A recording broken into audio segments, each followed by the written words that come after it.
7월 11일 확신에 찬 기도. 오랫동안 아이를 갖기 위해 노력했던 리처드와 수잔 부부는 수잔이 임신했을 때 아주 기뻐했습니다. 그러나 산모의 건강 문제로 아기가 위험하게 되자 리처드는 매일 밤 아내와 아기를 위해 깨어 기도했습니다. 그러던 어느 날 밤 리처드는 하나님이 돌보아 주신다고 약속하셨으니 이렇게까지 열심히 기도할 필요가 없다고 생각했습니다. 그러나 일주일 후 수잔은 유산하고 말았습니다. 리처드는 몹시 실망했습니다. 기도를 열심히 하지 않아서 아기를 잃은 것은 아닐까라는 생각이 들었습니다. 처음 볼 때는 오늘 본문 속 비유도 그렇게 말하는 것 같이 생각됩니다. 이 비유에서 이웃은 오로지 친구의 성가신 끈질김 때문에 친구를 도와주러 잠자리에서 나옵니다. 이런 식으로 읽으면 이 비유는 마치 하나님은 우리가 계속 귀찮게 졸라야만 우리의 기도를 들어주시는 것으로 해석됩니다. 그리고 열심히 기도하지 않으면 하나님은 아마 우리를 도와주지 않으실 거라는 것입니다. 그러나 클라인 스노드 그라스와 같은 성경 주석가들은 이것이 틀린 해석이라고 지적합니다. 이 비유의 진정한 초점은 이웃도 이기적인 이유로 우리를 도와주는데 하물며 자비로우신 하나님은 얼마나 더 우리를 도와주시겠는가 하는 것입니다. 그러므로 우리는 하나님이 결함 있는 인간들보다 더 위대하시다는 것을 알고 확신을 가지고 간구할 수 있습니다. 하나님은 결코 이 비유에 나오는 이웃이 아닙니다. 아니, 그 반대이십니다. 왜 아기를 잃게 되었는지는 모르지만 당신이 기도를 열심히 하지 않아서가 아니며 하나님은 그런 분이 아니라는 것을 알아야 합니다. 말씀. 너희 중에 아버지 된 자로서 누가 아들이 생선을 달라 하는데 생선 대신에 뱀을 주며. 누가복음 11장 5절에서 13절. 찬송 361장 기도하는 이 시간. 기도. 오늘도 하나님께서 저희 기도를 들으시고 응답하시리라는 확신을 가지고 또 중요한 것은 제 말이 아니라 하나님의 선하심이라는 사실에 감사하며 저와 다른 사람들의 필요를 들고 하나님 앞으로 나아갑니다. 아멘.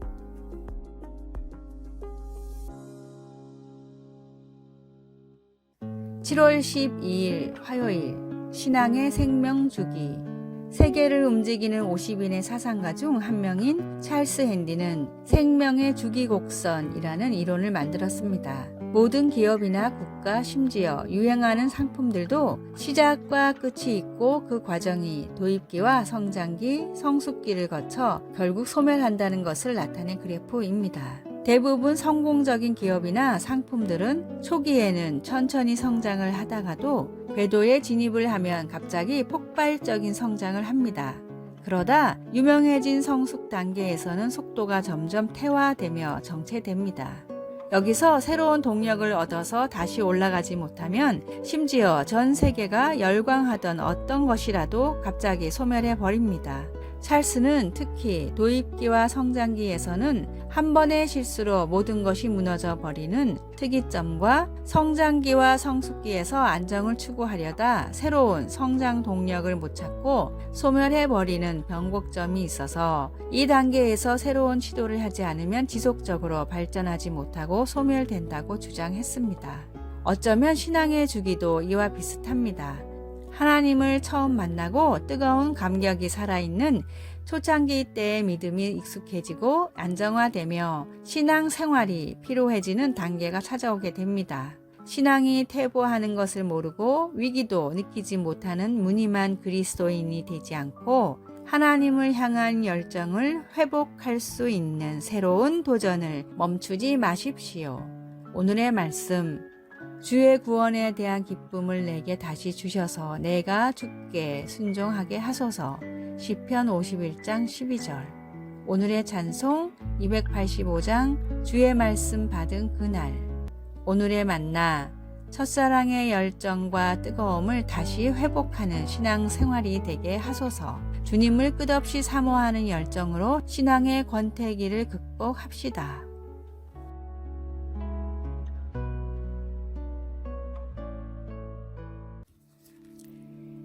7월 13일 수요일 하나님의 도움을 구하기. 1800년대 후반 메뚜기 떼가 미네소타주로 내려와 무려 5년간 농작물을 훼손시켰습니다. 농부들은 타르를 사용하여 메뚜기를 잡고 밭을 태워 메뚜기 알을 없애려고 노력했습니다. 굶주림 직전까지 간 많은 사람들은 절실한 마음으로 주 저녁에 걸쳐 기도의 날을 정해서 함께 하나님의 도움을 구하기를 원했습니다. 이에 동의한 주지사는 4월 26일을 기도의 날로 잡았습니다. 함께 기도하기를 마친 후 며칠 동안 날씨가 따뜻하여 메뚜기 알들이 부화되기 시작했습니다. 하지만 나흘 후 놀랍게도 갑자기 온도가 영하로 떨어져 애벌레들이 모두 죽어버려서 많은 사람들이 크게 기뻐했습니다. 이제 미네소타주 농부들은 다시 옥수수와 밀 그리고 귀리를 추수할 수 있게 되었습니다. 여호사밧 왕의 통치 기간 동안 하나님의 백성들을 구원한 것 또한 기도였습니다. 강력한 군대가 그를 대적하러 온다는 소식을 접한 여호사밧은 하나님의 백성들을 불러서 기도하고 금식하게 했습니다. 백성들은 이전에 하나님께서 어떻게 그들을 구하셨는지 기도로 하나님께 상기시켰습니다. 그리고 여호사밧은 견책이나 전염병이나 기근 같은 재난이 그들에게 닥쳐온다면 하나님께서 들으시고 구해 주실 테니까 하나님께 부르짖겠다고 말했습니다. 적군의 침략으로부터 그의 백성들을 구해주신 하나님은 우리가 고통 중에 부르짖을 때 들으십니다. 그것이 인간관계의 문제이건 자연재해의 위협이건 모든 염려를 기도로 하나님께 올려드리십시오. 그분께는 어려운 일이란 없습니다. 말씀.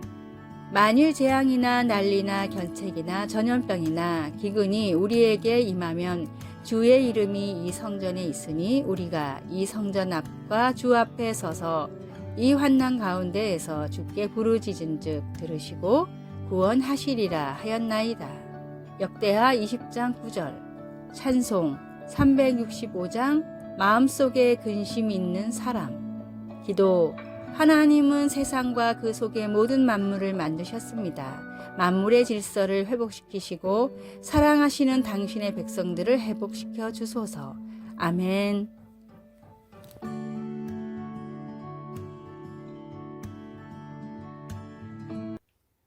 7월 14일 목요일. 거북이와 개. 바다 거북은 알을 낳을 때 모래사장을 깊숙이 파서 100개나 낳습니다. 갓 태어난 바다 거북이 기어 올라오기에는 너무 깊은 구덩이지만 신기하게도 다친 곳 하나 없이 모래사장으로 기어 올라옵니다.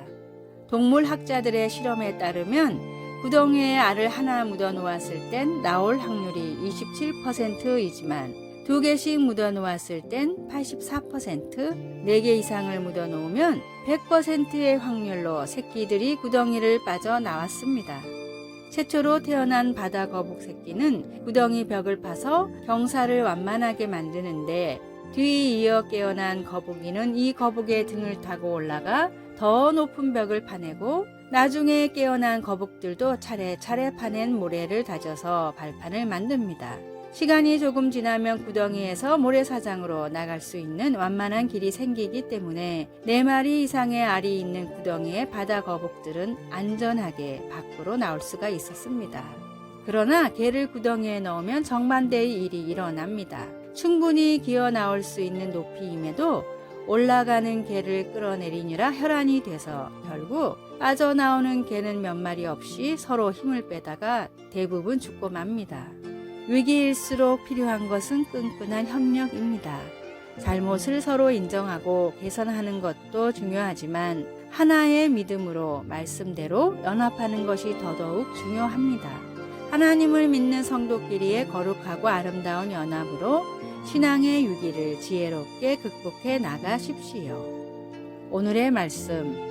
아무 일에든지 다툼이나 허영으로 하지 말고 오직 겸손한 마음으로 각각 자기보다 남을 낮게 여기고. 빌립보서 2장 3절. 오늘의 찬송 475장 인류는 하나 되게. 오늘의 만나. 선한 마음으로 연합하는 그리스도인들을 위해 기도하게 하소서. 갈등과 분란을 조장하지 말고 지혜롭게 해결하고자 노력합시다.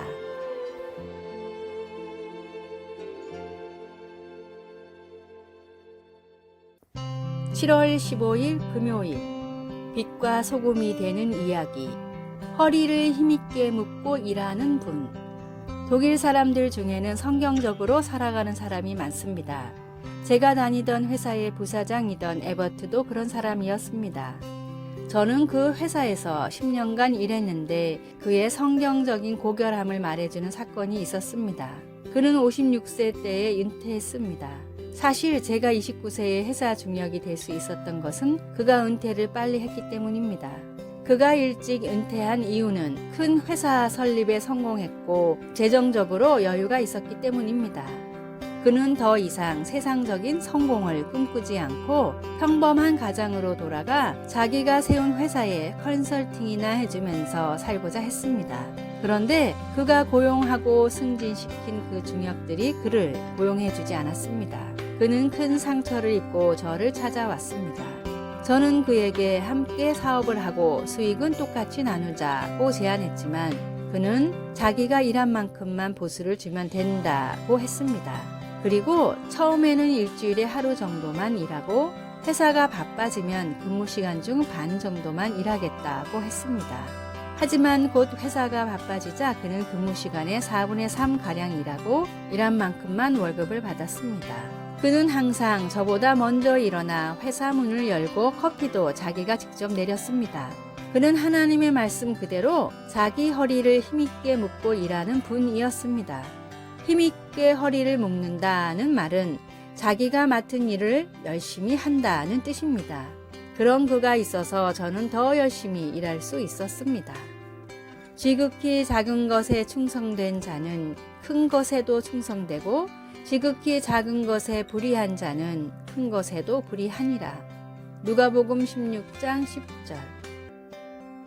아래의 빨간색 글자 구독을 누르시어 더 많은 전도의 열매를 맺으시기를 기도합니다.